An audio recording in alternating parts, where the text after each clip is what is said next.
Howdy, this is Lemmy with RevZilla TV, here to talk to you today about how to choose an exhaust for your Harley touring bike.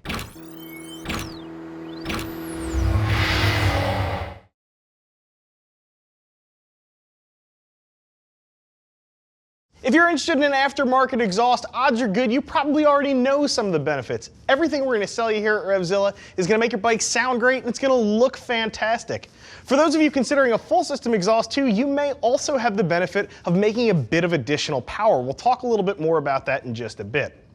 Now we've got something for just about every single touring bike on the road. I think you're going to see a majority of the mufflers fitting bikes from 95 on up. There's going to be some differences too in the head pipes, so make sure that you use our bike finder. Throw your motorcycle's information in there. We're going to show you the stuff that fits your bike exactly. Now when it comes to installation, you guys are looking at a couple different install levels. We have some 1 beard or 2 beard installations on our BSD, our beard scale of difficulty. A lot of that is going to come down to really what system you're going to wind up with and what kind of bike you're throwing it on. Generally speaking though, slip-ons or just a mufflers only system is going to run you a 1 beard in our BSD, and those of you considering a full system exhaust, you're going to bump into the 2 beard category. We'll talk a little bit more about installation in just a bit. Now we're going to split this video up into 2 different sections. First, we're going to discuss mufflers, or again, a slip-on exhaust like you can see up here in front of me. Later on in the video, we're going to move on to full system exhausts. Normally, I would say skip ahead at any point just to, get to the part you want to be at if you know what you're looking for already. However, there are some benefits with the touring bikes specifically in buying mufflers and then going back later and grabbing some head pipes. So I might encourage a couple of you to watch this video all the way through. You might pick up a gem of information or two. Keep in mind though, before I start really jawing here, I'd like to let some of these mufflers do the talking. Let's be honest, all of us are out there buying exhaust because it stirs our soul. We like the music our bikes make. So why don't you listen to some of these bikes through some of these exhausts you can see up here in front of me.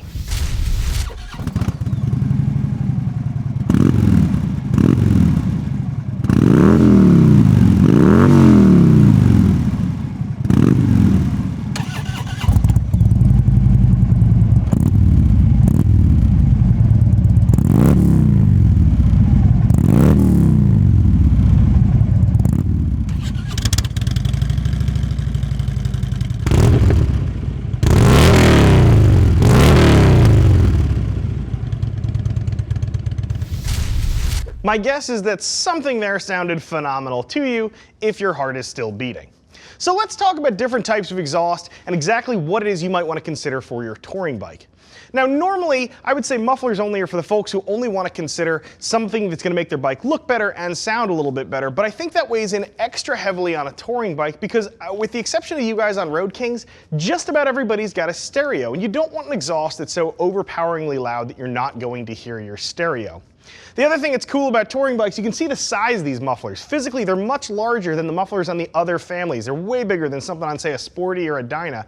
So what that means is you've got a lot of real estate to have something that looks cool, and you're also going to get increased tone, again, without being crazy loud. So for me personally, I love throwing a set of mufflers onto a touring bike. I think it's a great place to start. Again, if you're not trying to break the bank too, mufflers are also a good jumping off point. And because of the modular nature of exhausts on the touring series of motorcycles, a lot of the time you can pick up a really nice set of mufflers and later add a set of head pipes to them, something you can't always do with the other Harley families out there. So we've got a couple of our really great sellers, some favorites here at RevZilla up in front of me. I want to talk to you about a couple of them just to give you an idea of the breadth of stuff that's available on the market.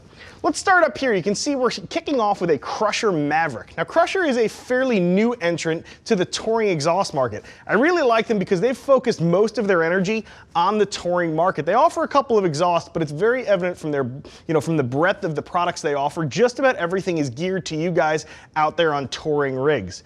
Their styling's pretty cool. You can see this muffler is offered in black. They have a variety of finishes, but I really like too this stainless tag on here, the crenellated tip, gives a new kind of an updated look to that exhaust that I think sometimes can look a little bit stagnant. Crusher's really freshening up the game a little bit. Moving down here is a perennial favorite, the Vance and Hines Twin Slash, and you're looking specifically at the Monster Oval flavor. And this is definitely a giant in the exhaust category for touring bikes for a couple different reasons. First, this is probably the most eye-grabbing muffler up here just in terms of its cross-section. This oval shape definitely looks different than just about everything else on the market. One of the other reasons I really like this is because it comes in an EPA approved version. That can be really important for a couple of you guys. If if you have local law enforcement who loves to break horns about the volume of your mufflers, the EPA version of the twin slashes might be your hot ticket. We get a phone call almost all the time. It seems once a day we're getting a phone call from a touring rider who wants to know what the quietest muffler they can put on their motorcycle is that's not a factory piece. And that's going to be that EPA version of this. You don't have to change up baffles. You're not going to have to repack. All you have to do is bolt these babies onto your bike. You're going to be compliant. You're going to get that great Vance and Hines tone, but you're not going to get it at ear-splitting volumes, which is sort of cool. Moving on down, you can see we have here a Rinehart slip-on. This is a very basic muffler, but still a great looking one. Really nicely constructed. You've got your choice with these mufflers of kind of switching up your end cap treatment versus your muffler body. You can really assemble just about any flavor of colors you want on there. Chrome black, black chrome, doesn't really matter how you want to do it. You have the option to do that with the Rinehart, and you're also getting that great Rinehart sound that I think a lot of people can pick off from a mile away. Let me direct your attention to this side. We have up here an RSD slant muffler. I love these things. Roland Sands has brought a little bit of youth into the touring market. Touring bikes are no longer old guy bikes, and they don't have to look like old guy bikes either. Roland Sands has really attacked the mufflers, and these look fantastic. I really love he's brought some of that racy styling to these puppies. Check out this carbon end cap here, and I really love too, again, the metallic insert he's got inside here brings a really fresh look to these, but I think the thing that jumps out immediately is the fact these are cut on a side slash. You're not going to see that too often. These jump out, they're peeking out from underneath your saddlebags. They look really cool. Moving on down, we've got a set of Cobra Race Pro mufflers. I love these things, and those of you who are fans of industrial design are probably going to love them too. The end cap on these babies held down by 12-point bolts. Looks really industrial, looks really nice. It's got that total, warehouse vibe. And then I also really love too what they've done with the bracket on this. Rather than simply weld on a bracket like just about everybody else does in the category, instead they made a whole muffler strap and incorporated it right into the design through some branding on there. Again, it's really a different way to sort of treat the muffler bracket on here. And again, it looks really different. You can spot this a mile off. It definitely brings a little bit of a different look to your touring bike. Moving on down to round things out, we have an Arlen Ness by MagnaFlow Redline muffler. I like this thing too, very traditional megaphone look on here, but they finish it out with a cap here that's been recut to expose bare aluminum on top of what is already this gloss black section here. Looks really great. It's a good melding of an old time favorite, just the megaphone, the long taper with a nice fresh looking end cap. It's a good juxtaposition of old and new right next to each other, and I think brings a unique look to the Redline. So at this stage of the game, these are some of the favorites we have here at RevZilla. Let's start talking about some full system exhausts. Alrighty, we're now into the full system exhaust section. So you can see I'm a little bit cramped up here. I have a big belly and we have a small set, so you might notice me bumping into a couple pipes. Now the main difference you guys are going to get with a full system exhaust as opposed to mufflers only is going to be a performance bump. You're still going to get the great sound, you're still going to get the great looks that a muffler offers, but you're also going to have a little bit more power being made with these pipes, and also the potential to extract more power from your other bolt-ons, your other power adders that you may put onto your motorcycle. Now, if you've watched any of our other full system exhaust videos, you'll note that I almost always warn folks to choose whether or not they want to go down the performance path or not very early on before they select an exhaust. But a Harley touring bike is just a little bit different. I actually don't make that recommendation because just about every aftermarket product on the market is modular. That is, you can start with a set of mufflers, and later, if you decide you need to grow into a bigger system where you want more power, you can always go back and add in a set of headers to get that extra power. So a Harley touring bike there really is kind of a little bit different than selecting exhaust for other motorcycles in the Harley lineup.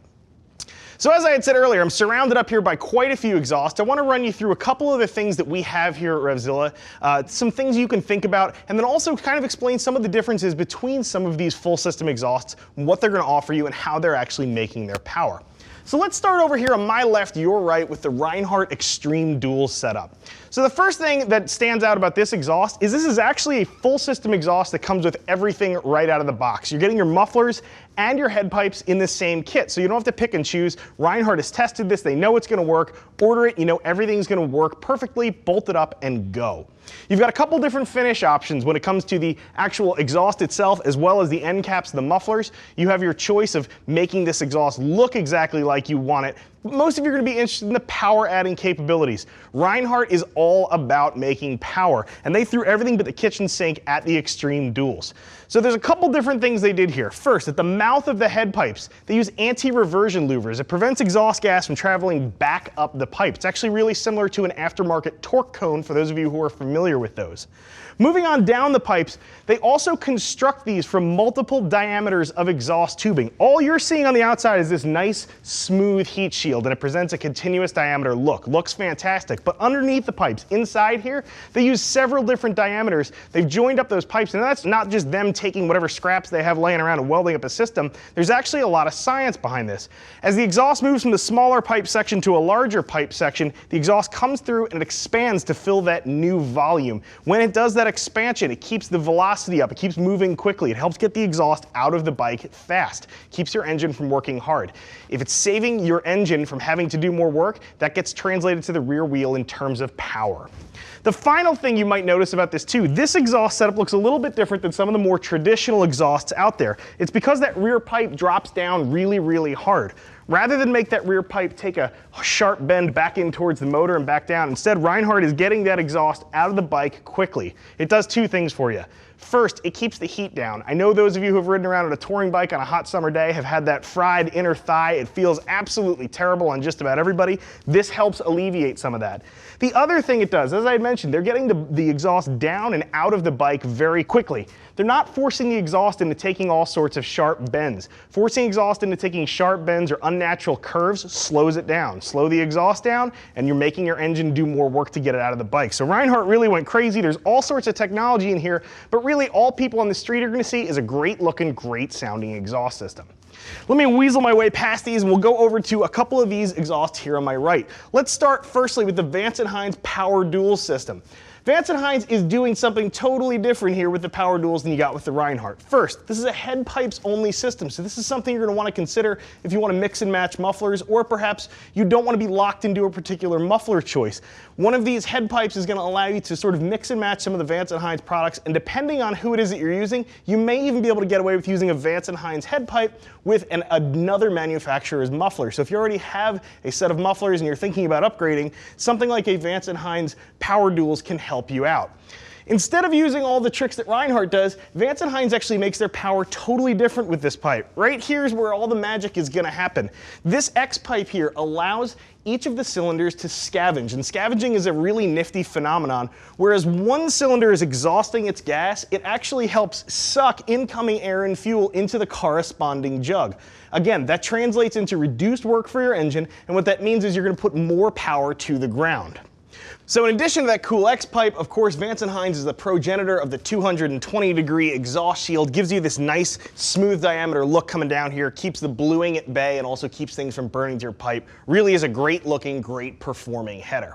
So moving down below that, you can see here we have a set of S&S Power Tune Duals. Now these are a little bit different. So the first thing you can see here, these are obviously black. You've got a couple of finish options here.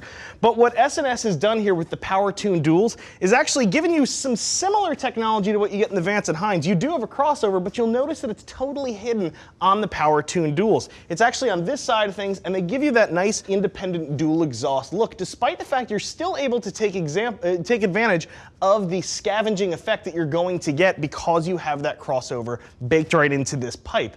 So again, this is also going to be something you guys who have already a set of mufflers on your bike might want to consider. These are offered independently of mufflers, so it's not going to be a full system setup like you see with the Rinehart. If you've already got a set of mufflers on your bike that you love, the Power Tune Duals can be a great addition to help you make a little bit more power.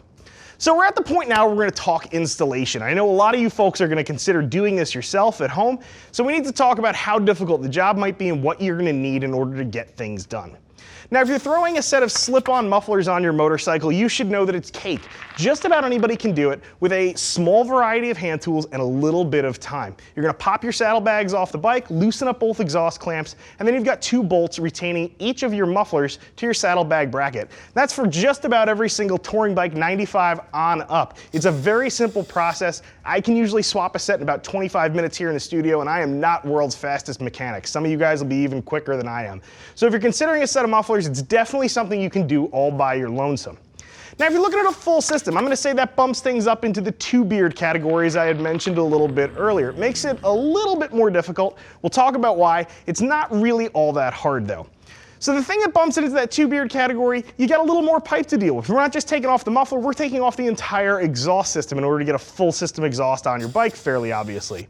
One of the things that means is those of you guys on fuel injected motorcycles, you're also gonna have to remove your oxygen sensors. You're gonna need an oxygen sensor socket to deal with that. It is a specialty tool, but it's easily found at most auto parts stores. A lot of you guys probably have a buddy who has one floating around their toolbox. Just make sure that you're prepared to deal with that. One of the other things too that bumps that into that two beard category, I think for most of you guys, is gonna be the tuning process. If you're throwing a full system exhaust in your bike, you absolutely have to modify your fuel system.